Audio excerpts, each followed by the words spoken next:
Hey guys, it's your girl Eda, also known as the CEO paralegal, author, legal consultant, legal educator, and of course, your host of the Let's Talk Paralegal podcast. Join in on the fun by downloading, subscribing, and sharing our content. If you would like to take your support further, we now have Let's Talk Paralegal podcast subscription boxes. So, what are you waiting for? Hit pause, share, and subscribe now.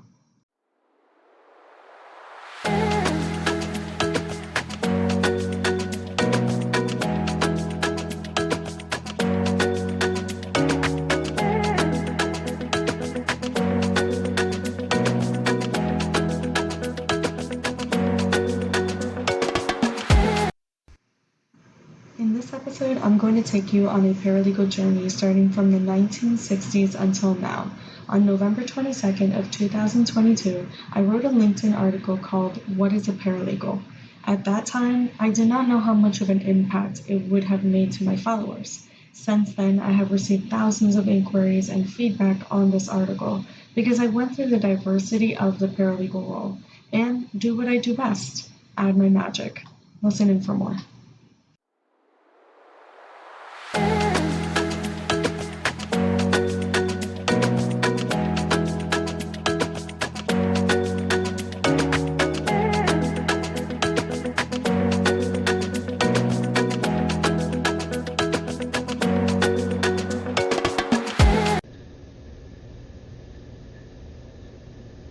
Hey guys, it's your girl Eda and welcome to the Let's Talk Paralegal podcast. Today we're going to talk about the history of the paralegal. I often get this question, what's the difference between a paralegal and a legal assistant? What do paralegals actually do? And where did this all come from?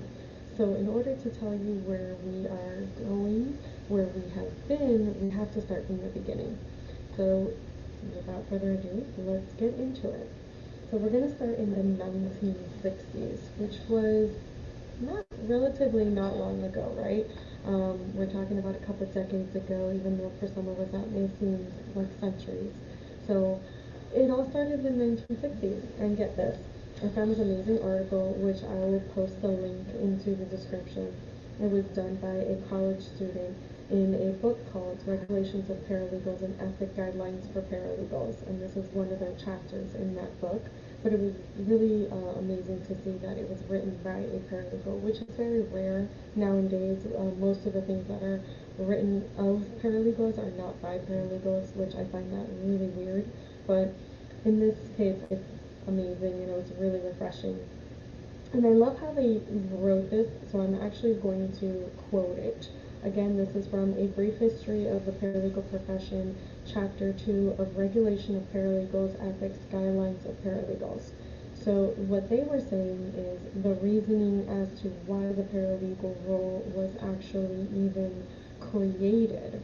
And this is really interesting. It says the concept is about 50 years old, dating back from the 1960s, when the rapidly rising cost of legal services combined with the lack of access to legal services for low and middle income Americans caused the government, consumer groups, and organized bar to take a close look at the way legal services were being delivered.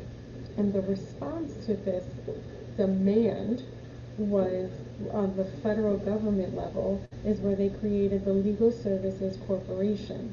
And they provided funding for these legal services and for the low-cost legal clinics. And they appeared to be like prepaid plans that were developed, practitioners that organized themselves. This is where like pro bono came in, legal aid, what we know nowadays. And so understanding that is really where we need to thrive. So this all happened in the 1960s. So fast forward to 1967, the American Bar Association endorsed the concept, and they created what we now know as legal assistants and paralegals, right? So the difference between a legal assistant and a paralegal, even to this day, it was always supposed to be separate. They were never supposed to be simultaneous and synonymous, So the difference between a legal assistant and a paralegal is that a legal assistant is the one assisting the paralegal. The paralegal was always supposed to be the one assisting the attorney in the heavy loads, all the excess things, and the legal assistant was more focused on the administrative portion of the, I guess, secretarial, for lack of a better word, tasks. And this is where it changes a little bit, right? So in 1968, the American Bar Association went ahead and created the Standing Committee of Legal Assistants, which we now know in 2003 was renamed as the Standing Committee of Paralegals, because they were recognizing that the paralegal was obviously the, I guess, more appropriate label for the position. So again, it was never supposed to be a legal assistant, it was supposed to be paralegal, and the legal assistant was supposed to be the assistant of the paralegal. However, it was so new, it was a new concept, it was pretty much a test drive. Of course, there was a lot of hesitation initially, just like anything else. And I'm going to be very, very clear on what I'm about to say, because at the end of this episode, we're going to tie it all back in, and I'm going to reread that paragraph that I read to you, because it is quite relevant to what's happening now with the limited licensing. But we'll get to that soon. Now we're done with the 1960s, and we're going to go into the 1970s. This is where the formal training programs were primarily created, where the associations that we now know as National Federation of Paralegal Association, the National Association of Legal Assistants, NALA, the American Bar Association for Paralegal Education. This was all done in the 1970s. Fast forward to the 1976, NALA established what we now know as the CLA, the Certified Legal Assistant program. And so this is obviously all voluntary. We all know that it's not mandatory to undergo any education in order to be a paralegal, but it is becoming quite, I guess, regulated, and it's becoming more common for paralegals to start getting those additional education, such as bachelor degrees, graduating from paralegal studies programs, getting certified from these organizations that I just listed. And in 1978, again, the U.S. Bureau of Labor Statistics predicted that the paralegal career would be one of the fastest growing occupations through the year 2000. Well, this is where it gets interesting, right? So in the 1980s and 1990s, this is where these job opportunities started expanding, because they started seeing that the paralegal was able to do a lot more than what they initially thought. This is where, again, that separation between the legal assistant and the paralegal really play its role.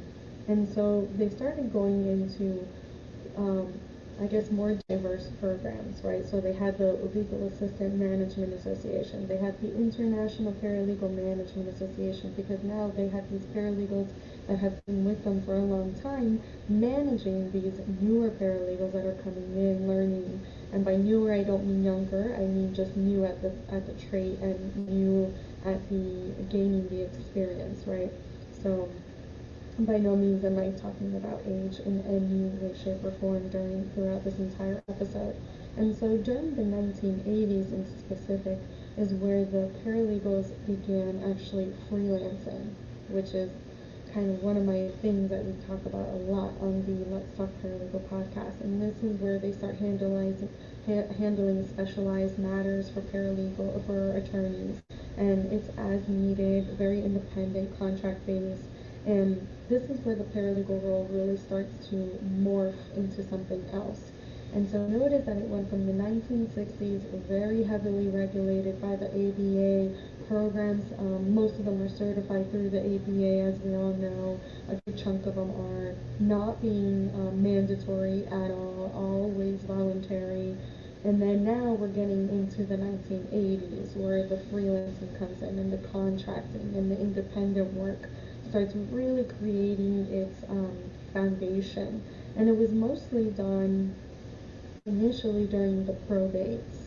So probate practice, wills and estates, that's really where it was beginning to, I guess, see an easy transition, because That's where the notarizations were very, very heavily regulated, and it still is today. It's very hard to get a will and estate and probate notary remote, for those types of, these are very sensitive issues that we handle, so they try to really keep it in person, just for later on. They don't want any types of dispute, right? We don't want any issues when we need to start using these documents that we have set for them. So this is all in the 1980s, where the U.S. started experiencing a tremendous growth when it came to the paralegal profession. Job opportunities started expanding in other sectors, right? So sectors such as employment law and criminal law, real estate, and a lot of government agencies started to, again, have that hesitation and that fear, because a freelancer contractor is very hard to regulate, right? Other than if it's in the corporate world. So understanding that these are a whole new set of rules, whole new set of guidelines, committees and divisions that were introduced in the 1980s. So now we're in the 20th century, right, which we still are, and we're looking at the ABA, American Association of Paralegal Education, that has over, I don't know, 1,000 members. It's a ridiculous amount, and the NALAs and the NFPs and the Paralegal Advanced Competency Examination, and all these programs for experienced paralegals to get certified and to get something under their belt to solidify their skills, and to just have something on their resume aside from their experience. And it has a lot of statistics here that really don't come to play for the point of this episode. I really wanted you to see, and again, I'll submit this description for you guys in the link in the description box, but what I want you to get out of this episode is, where are we headed? In order to know where we're headed, we need to know where we've come from. So this paralegal role, again, I'm going to repeat this because it's really important.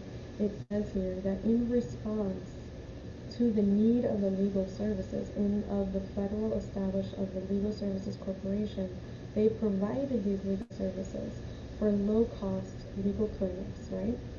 But the whole point why the paralegal role was even created was because it was rapidly rising. The legal services were rapidly rising, and they combined it with a lack of access to legal services for low and middle income Americans.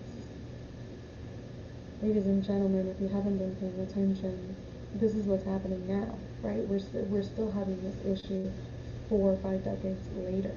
So what creating the paralegal role was to help this happen. So we've been in it for 50 years. Now what?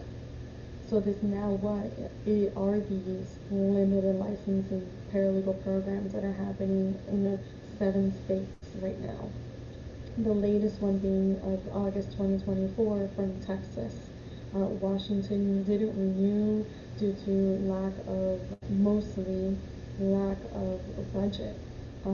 Is what they were, claiming that's why they never actually renewed the program. But there's plenty of pilot programs out there in Arizona, Colorado, Utah, Minnesota, and more states are in already the pipeline to create these limited licensing programs to allow paralegals to perform legal services in a limited capacity aside from the attorneys. Now, most of these programs are done under still the supervision of a attorney, which is fine, right? Because again, we're still in test mode, we're still in think tank mode, and at times it's necessary, right? Because not every paralegal is created equal, but not every attorney is created equal either. So having those checks and balances within this new normal is going to be very helpful for us moving forward. I'm not saying that it's a good or a bad thing. I'm just saying it is a solution that we need to start really taking seriously and really start entertaining and really start looking into it and stop being so fearful over it, because the paralegal role was created exactly for this. So this is just another level, another morph of it. I hope you enjoyed this episode. I felt this was really important and really relevant to what's happening now with all these new states coming up with the limited licensing, but I wanted to educate you more on our past so that you can see the best of our future. Until next time and until justice is served, I'll be here. Bye.